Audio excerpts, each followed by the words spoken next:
우리 함께 신앙 고백하시겠습니다. 나는 전능하신 아버지 하나님 천지의 창조주를 믿습니다. 나는 그의 유일하신 아들 우리 주 예수 그리스도를 믿습니다.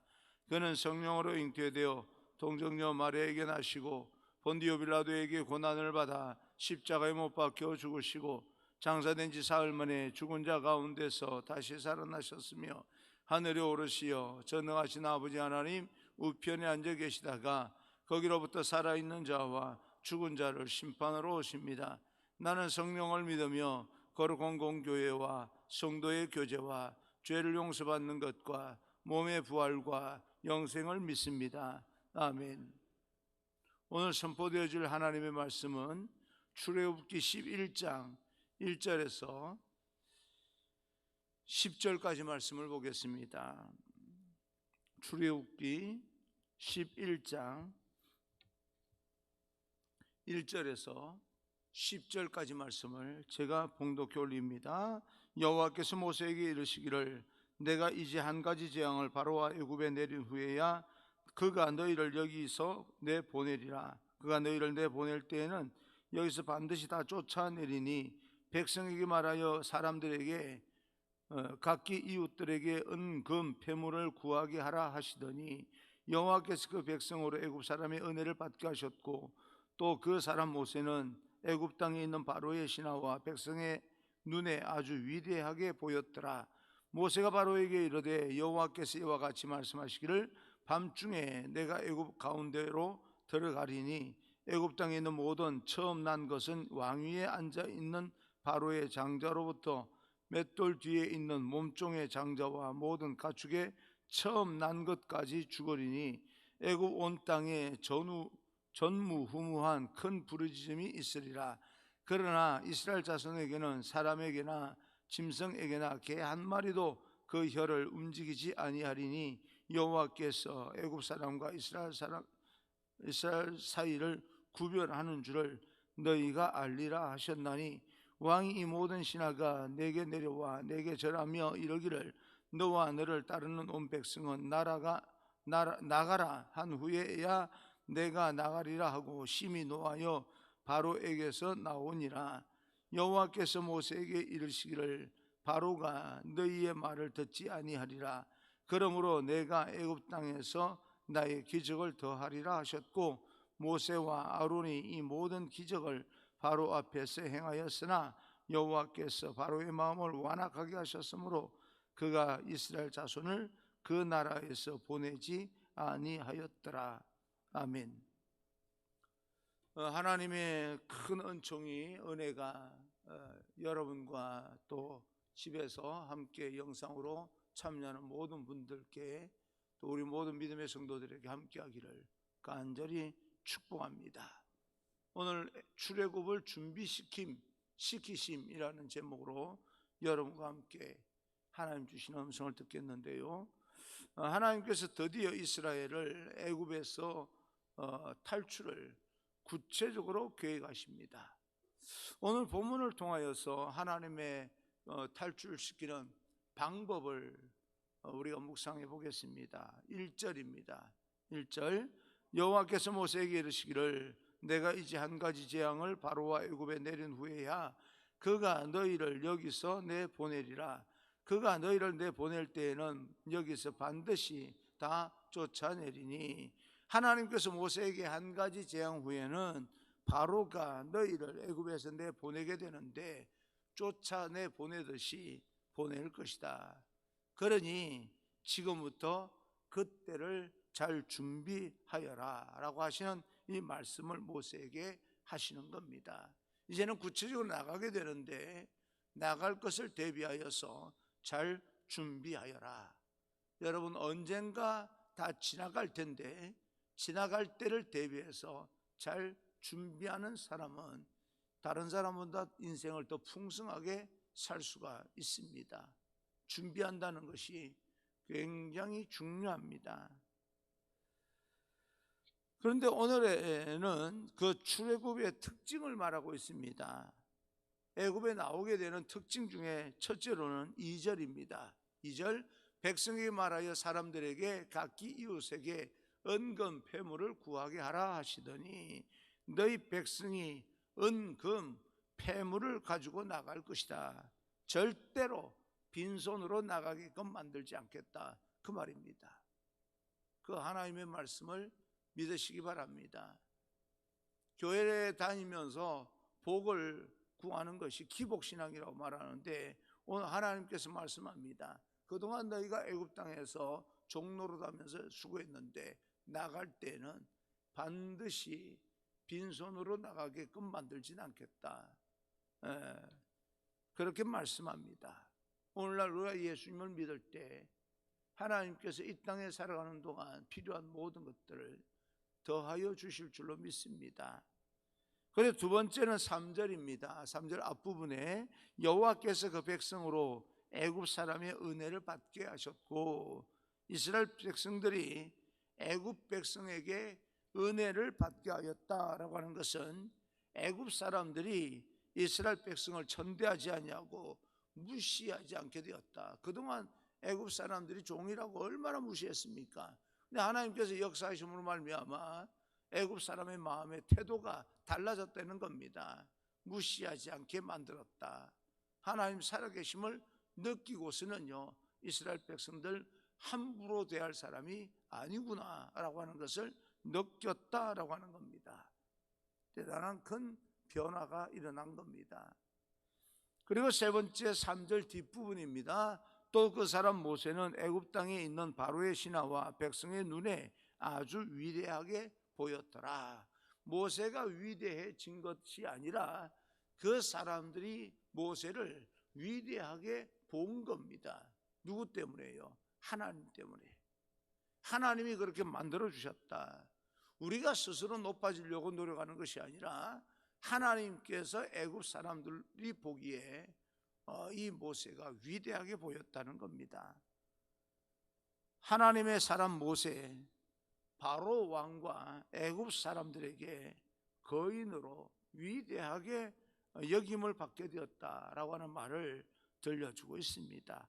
은금, 폐물을 갖게 되었고, 이스라엘 백성들이 애굽 사람에게 멸시를 당하지 않게 되었고, 그 지도자 모세는 애굽 왕과 애굽 사람들에게 거인으로 인정받게 되었다. 좋은 일이고 감사한 일입니다. 오늘날 교회도 하나님과 함께 동행하게 되면 이런 역사가 일어납니다. 과거에 일어났던 것으로 끝나는 것이 아니라 오늘날에도 얼마든지 일어날 수가 있다. 백성, 우리 주변 모든 사람들이, 예수 믿지 않는 사람들까지 예수 믿는 사람을 무시하지 않게 됩니다. 그리고 그 지도자들이 위대하게 보이는 거예요. 위대해진 것이 아니라 하나님께서 보이게끔 만들어주는 겁니다. 내가 보여주기 위해서 사는 것과 그 사람들이 보여지는 것과 전혀 다릅니다.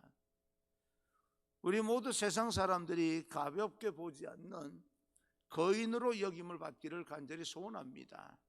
그런데 이러한 일은 기다림의 시간과 하나님의 말씀으로 순종한 결과로 주어진 것입니다. 앞으로 한 가지 재앙이 남아있지만 9가지 재앙이 임하는 것을 이스라엘 백성들도 지켜보았을 겁니다. 사람들에게는 축복의 시간이 고조되는 동안에 불안의 심리도 있는 겁니다. 이게 정말 잘 될 것일까? 정말 그렇게 될 수 있을까? 하는 불안 심리도 있는 것입니다. 예배가 이제는 우리가 또 다른 어떤 면에서 길들여진 부분이 있는데, 예배가 오프닝이 활성화될 수 있도록 그렇게 풀어준 대신에 또 혹시 예배 드리다가 잘못되면 어떡할까?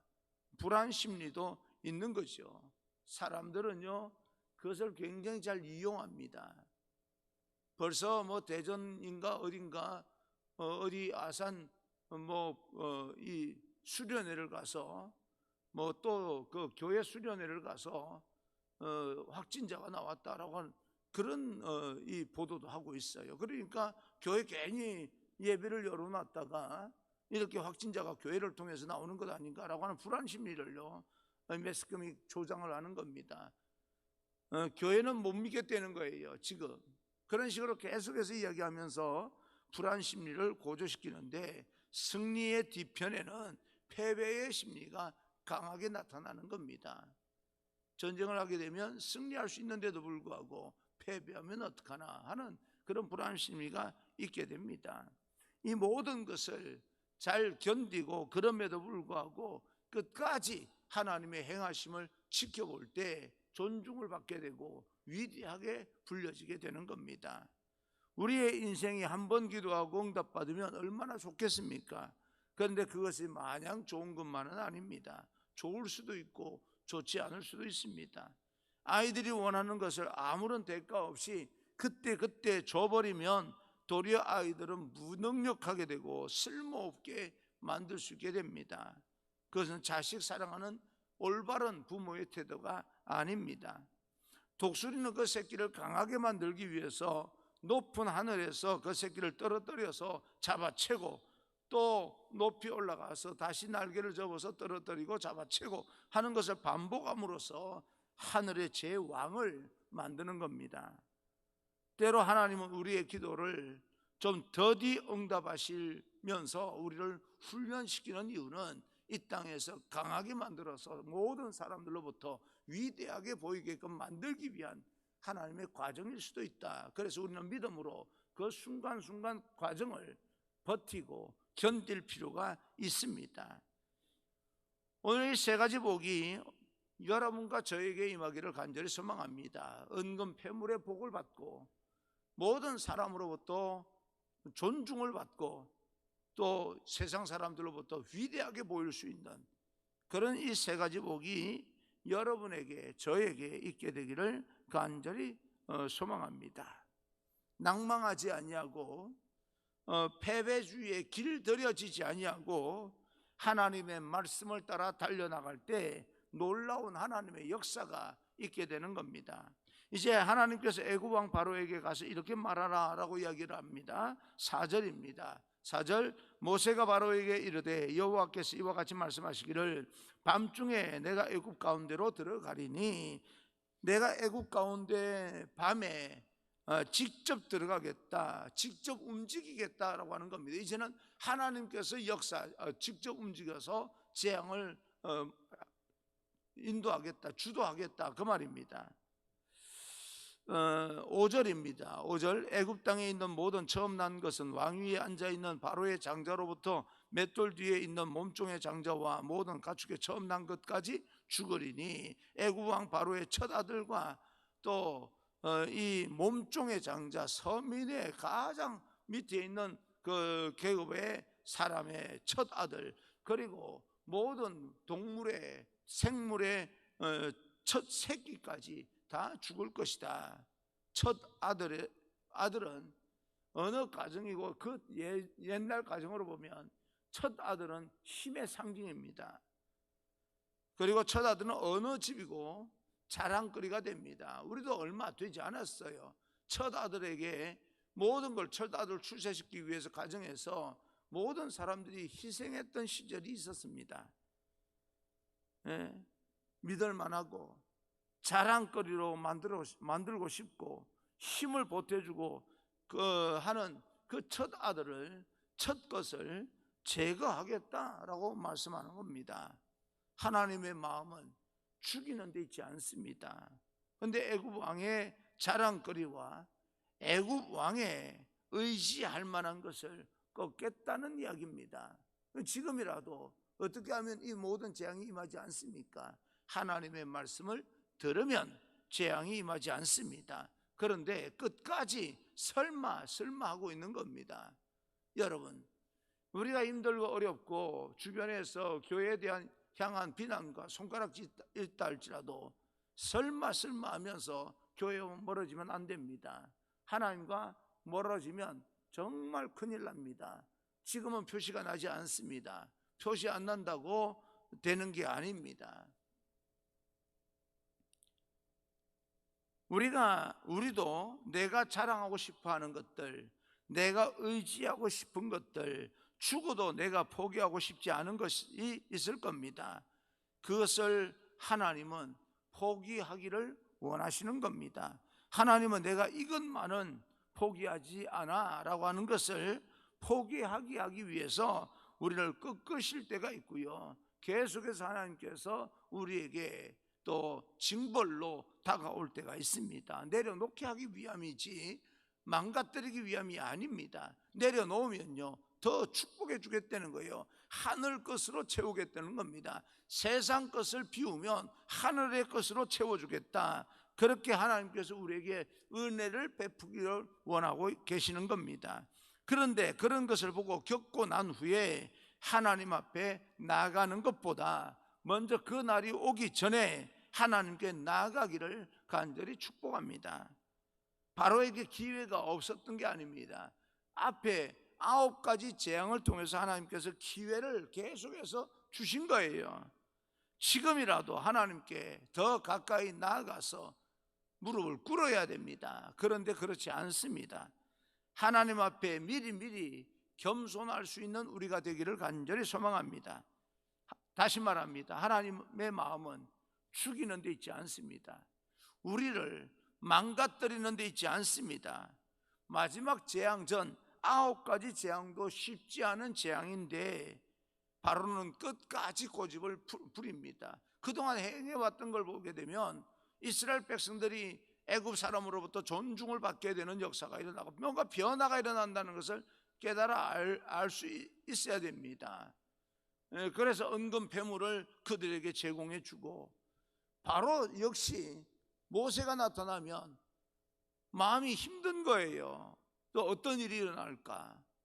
신하들도 백성들도 모세를 위대하게 보는 겁니다. 정말 하나님께서 저 사람을 통해서 역사하는 건데 또 어떤 일이 일어날지 불안한 거예요. 그런데도 불구하고 고집을 부립니다. 우리는 그런 바로의 고집을 담지 않기를 간절히 소망합니다. 오늘 말씀 가운데 은혜가 되는 것은 구별하시는 하나님, 여전히 구별하십니다. 7절입니다. 7절, 그러나 이스라엘 자손에게는 사람에게나 짐승에게나 개 한 마리도 그 혀를 움직이지 아니하리니 여호와께서 애굽 사람과 이스라엘 사람을 구별하는 줄을 너희가 알리라. 하나님은 끝까지 이스라엘을 구별하시기를 원합니다. 재앙이 임할 때 이미 이스라엘을 구별하셨던 하나님, 마지막 재앙에도 하나님은 이스라엘을 구별하십니다. 그냥 구별하는 것이 아니고요, 구별하게끔 뭔가를 하게끔 만듭니다. 여러분, 우리를 그냥 손 놓고 가만히 하나님 믿습니다라고 하면 구별되는 게 아닙니다. 세상 사람들과 구별되게끔 믿음이 있어야 됩니다. 어떤 믿음인가요? 하나님의 말씀에 순종하는 믿음입니다. 무조건 구별하지 않아요. 설교를 할 때 이스라엘 백성과 이 애굽 사람이 구별되어서 우박도 내리지 않더라, 여기는 재앙이 임하지 않더라 라고 하니까 무조건 구별해 주나 보다, 거기에 속해 있으면 절대 그렇지 않습니다. 하나님의 말씀에 순종할 때 구별하여 주시는 겁니다.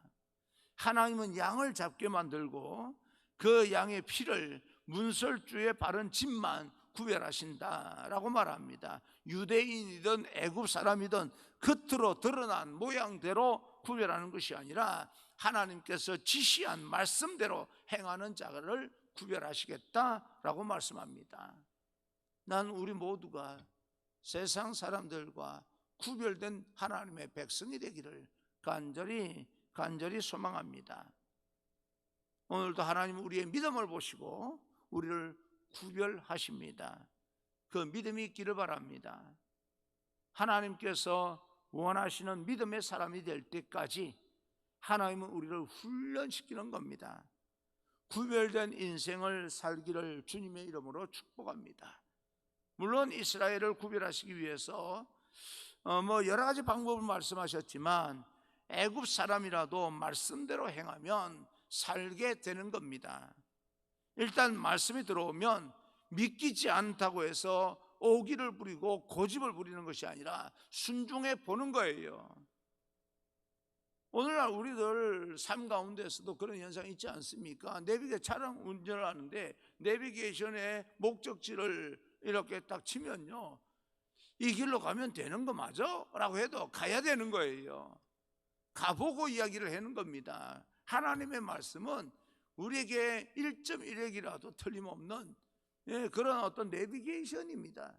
말씀하는 대로 듣고 우리 이성으로 이해가 안 되더라도 믿어보는 거예요. 끝까지 한번 믿어보는 거예요. 그럴 때 놀라운 기적이 일어납니다. 구별하시는 역사가 일어나게 되는 겁니다. 우리 하나님의 말씀을 믿고 구별된 존재라고 하는 사실이 믿어지신다면 구별된 존재답게 믿음을 지키십시오. 지금 이렇게 우리가 살아가도 별일도 일어나지 않더만 라고 생각하시면 안 됩니다. 별일이 일어나지 않는다고 생각할 때가 위험할 때입니다. 특히 세상의 모든 현상, 문화적인 것을 보면서 그 문화적인 어떤 부분들을 포기를 하지 못하고 누리기를 원하는 분들은 정말 조심해야 됩니다. 문화를 누리지 말라는 이야기가 지금 아니지 않습니까? 믿음을 가지지 않은 이야기지 않습니까? 출발이 세상으로부터 출발되어지는 것이 아니라 하나님의 성전에서부터 출발되어져야 됩니다. 여러분 머무는 자리가 하나님을 만나는 성전이 먼저 되기를 바랍니다. 그 믿음을 가지고 세상을 구별된 하나님의 사람답게 세상을 살아가는 거죠. 오늘 거룩한 그런 구별된 하나님의 백성이 되고 여전히 살아계신 하나님과 함께 동행함으로써 하나님의 기적을 나타내 보이고 세상에서 살아가는 동안에 우리에게 임하는 우리에게 필요한 모든 물질의 축복과 믿지 않는 모든 사람들로부터 존경받는 존중받는 사람들, 그리고 믿지 않는 사람들 보기에 위대하게 보이는 사람들, 그런 사람이 되기를, 하나님의 백성이 되기를 주님 이름으로 축원합니다. 할렐루야.